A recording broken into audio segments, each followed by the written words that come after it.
What's up, YouTube? It's your boy Trail back with another video. We're gonna do another reaction video to the top series. I almost called it a movie. Squid Game, man. Hey, if y'all haven't seen Squid Game, y'all need to get to Netflix right now and watch this crazy series, man. For those that haven't seen it, it's basically my opinion about people that's I guess broke or in a lot of debt that need money fast, quick money, don't really want to really work hard for it. So they go to this game and I don't know how to really explain it. It's crazy. Just go to Netflix, watch it. I think this is like the most talked about series, whatever you want to call the show, right now. So get over there. But today, what we're gonna do, we're gonna watch the top 10 dark Squid Game theories too real to ignore. So if you haven't seen the Squid Game yet, don't watch this because it's gonna, I guess it's gonna spoil whatever the whole thing. I don't know. So we're gonna get right into this video. Comment, like, subscribe, hit that share button, y'all. Hey, support your boy. Let's get it. September, and most of us binged it over the course of a weekend. Let's be honest here. We're all still tired. We watched it on the way here. Written and directed by Bong Don-yuk, Squid Game puts 456 players in a series of deadly children's games to win billions of dollars, but you have to survive first. Basically. That's the silly thing. Welcome back to the most amazing top 10. I'm Taylor McWaters, and here are top 10 dark Squid Game theories too real to ignore. Also, spoilers coming in hot, of course. You click this, you should know this. Let's do it. Kicking off the list at number 10. Blue or red. When The Matrix first came out, my friends and I would always joke about the blue pill or the red pill. That was the whole conversation. Now we're back to a similar conversation, only this time it's the red card or the blue card. What'll it be? Let's start smacking it against the ground as hard as we can and see. Now the show opens up with our main character, Seong Ji-hun, played by the wonderful Jung Jae-lee, and he's down in the dumps, more or less. Not a great father really at all, just horrible money problems too. So when he's approached in the street to play a game of Daki for money, he of course says yes. Now he loses over and over and over again. He's getting slapped literally in the face numerous times, but eventually he wins and gets a nice chunk of change. He's then asked in a Morpheus manner, red or blue. Ji-hun chooses blue and subsequently ends up as a player in the Squid Games. Now, what if he chose red? Well, an ongoing theory suggests that those who ended up in similar debts that chose red ended up becoming workers there instead of players. TikToker Lucy11 posted this question online, so now we're talking about it in the office all day long. Okay, so this theory checks out. It's stated in the game that everybody is equal, but you know what? I'm a blue guy for sure. If I had to pick, I would be so screwed. I'm like, blue looks nicer. I like blue. I'm a blue guy. Number 9, I am your father.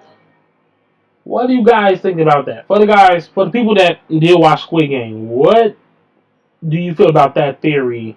About just the simple fact of the game that's introduced, to even make it into the Squid Game. So you talk about the red thing and the blue one. I guess which color you pick, which tell you where you will be when you get to the Squid Game. I don't know. Let me know in the comment section what y'all think. What I have to admit, I thought of as well watching the show for the first time. So yes, I'm also a genius. I am your Episode father. 3, we find our main character Ji-hun at this gaming facility. Now it's almost like a dystopian future in terms of bunking, prison vibes for sure. Even when it comes to being fed, Ji-hun requests chocolate milk because he can't drink regular milk. Side note, that's a great tip for always getting chocolate milk. I'm gonna start saying that. Il-nam, the older man, 001, asks Ji-hun if he was spanked as a child a lot. And he replies, "How did you know?" And then Il-nam tells him that his son did as well, and that he was just like him. Just like him, eh? Interesting. Episode 3, sprinkling in those key factors. Now cut to the Marvel game. Right. There's a neighborhood setting built for this one, a neighborhood setting that Ji-hun recognizes. Looks a lot similar to the one he grew up near.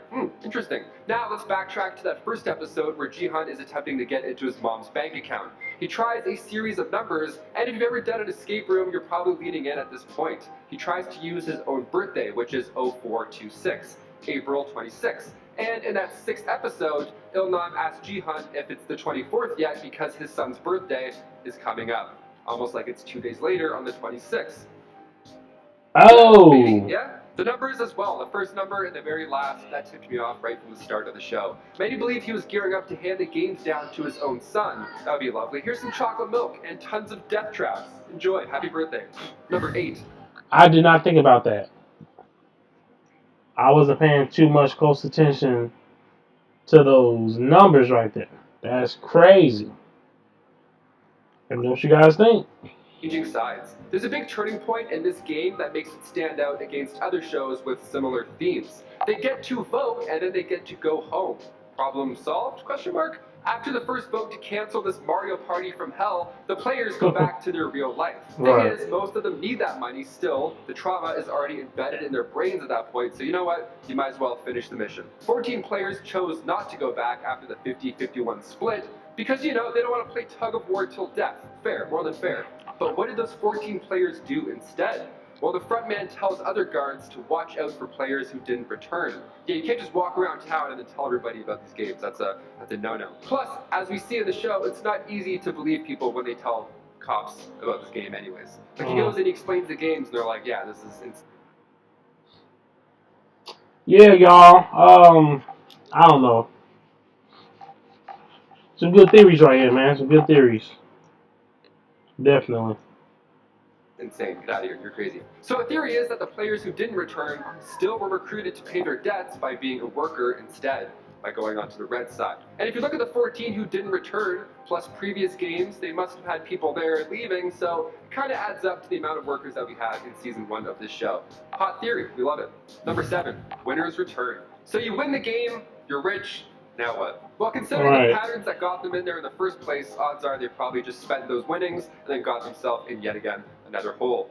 We literally see this in the first episode with our main dude. So many believe that the guards are previous winners who have fallen back into a gambling debt, or they just can't live normal lives after. After one boy was discovered to be a guard in episode 3, it kind of makes you wonder. I mean, kids are really good at these games after all, so it wouldn't shock me if he was a past winner. Also, that's horrible to have a kid playing these games. Oh my god. Number 6, red hair return. We love a glow up. You change your hair, you're a new person. You start doing unnecessary hair flips, starting to say pardon a lot. You know, you're the talk of the town. Now that was it. That was hideous, man. Well, in the finale, Jihan decides to change his hair color up a bit, but that transition takes a while after he wins the game. He also doesn't even touch the prize money right after he wins for more than a year, obviously. Too much guilt for chocolate milk. Is there such a thing? It's not until the old man reveals that he was behind the Squid Games does Jihan start spending that money. He starts dressing nice and changing his hair color to red. It's cool. Now, the show director says that this was done because it was the craziest thing that his character would do. You know, changing his hair, being all different. He's all dark and edgy now, right? Okay? But some believe that he dyed his hair red because he's going back now to pose as a worker in season 2. And that's how he'll take revenge on the game. There's nothing planned yet for season 2, but this feels like a good call. I'm leaning towards this one. Number 5. No, I don't think so. We love big metaphors, especially when we watch them for an entire weekend, for 9 hours. And apparently Squid Game is just that. The online community has looked at this show from a bigger perspective. Game theory is the study of interactive decision-making, where the outcome for every player purely depends on the actions of everybody involved. So if you move the star in Mario Party, you're moving it away from Luigi, but you're also playing yourself later down the road. You got to think about others in order to make your decisions, while at the same time, people are banking on you to make certain calls that they can later on, you know. So in this show, the choices of the rich and lack of the choices from the poor have equal power. Squid Game is an example of what's called zero-sum game or empty-sum game. An advantage won for a single side is a loss on the other side. Luke 6:31, do to others as you would have them do to you. Or for the non-religious folk, choose yourself before you riggedy-reggedy. He went scripture. Okay. Just maybe go back and take a look at each episode. This one's pretty good. The entire time we're rooting for these players, we're also so anxious because these games are gory, they're twisted, they're not for the faint of heart. So as we're growing closer to these players, we're hoping that they don't bite the dust. But the way they end up meeting their fate was there the whole time. Player 101, the Mafia guy, originally jumped off a bridge to avoid casino debt collectors, and then in the 5th game, he dies by falling off a bridge. Player 67, threatened to slash somebody's head in real life, and then in the game, they get theirs cut. Also, player 111, he got in trouble before the game started. He was sued for malpractice, just doing the medical system dirty, and then in the game he was taken out for dissecting dead players. Player 212 as well promises to finish the game with player 101, and during that bridge fall, she actually grabbed him and took her down with him. A lot of connections, a lot of lessons. She was sick. Obsessed. I hope none of you women or men ever really like that in real life. That is just unnecessary and disturbing. Uh, yeah, yeah. A lot of anxiety. Enjoy. Number 3, other games. When the guests first arrive in North Korea, there's hints that this Squid Game wasn't a one-of-a-kind. One of the VIPs says to another that the games in Korea are always so interesting. Okay, so more than one? What makes this one interesting? Look, I'm sure in this world there's other twist-rich masterminds with their own plans and how to use their money. I mean, all of ours on Earth just want to go to space. That's a good call, I guess. But it's revealed that the old man was really the one who put this game together the whole time. Plus the theory that they're related, we now have a new idea. What if the games were just his way of Jihan reliving a childhood, a lost childhood, with a horrible twist? Ilnam even tells Jihan that it was fun to play with him. A specific theme, creepy and fun, but what about other games? Are those also kid-themed? What if other game makers around the world missed out on board games? Would theirs be like board games from hell? Yeah, let's play Monopoly, but if you land on Baltic, you turn into vapor. Have fun. Number 2, changing sides. See. So I mentioned earlier that our main guy, Jihan, dyed his hair and then he plans on taking down the organization. So the online community thinks that Jihan and Jun-Ho are pretty much going to swap roles for the next season whenever it does come around. We didn't see Jun-Ho die on screen, and after that big reveal that he's in fact brothers with the frontman, I really can't see him being gone for season 2. Also, season 2 would kick off on a pretty intense note if both players swapped morals all of a sudden. I'd love to see Jihan sneak into the games just like Jun-Ho did, because that was a brilliant reveal. Part of me wants every season to be completely different, kind of like Hunger Games or whatever, but at the same time, a consistent play throughout these seasons could be the trick for us watching forever. Kind of like how Saw kept making movies. I smell the next John Kramer, for sure. And finally, number 1. Number 1's jacket. We'll end this list on a nice touch, I guess, a small act of kindness that we now know has a much deeper meaning. Let's look back to the first riot. Frontman and the workers are just watching everybody get taken out, and it's pure chaos. But as soon as our number 1 man, the guy behind it all, unbeknownst to us, says that he's scared, the doors open immediately. So that was a glimpse of his power, only we as an audience at this point thought it was because he's old and confused.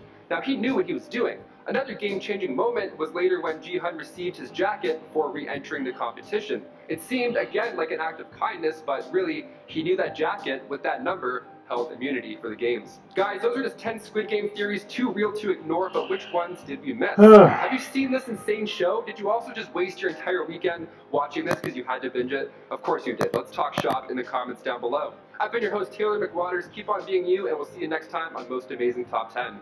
Peace. Well, guys, I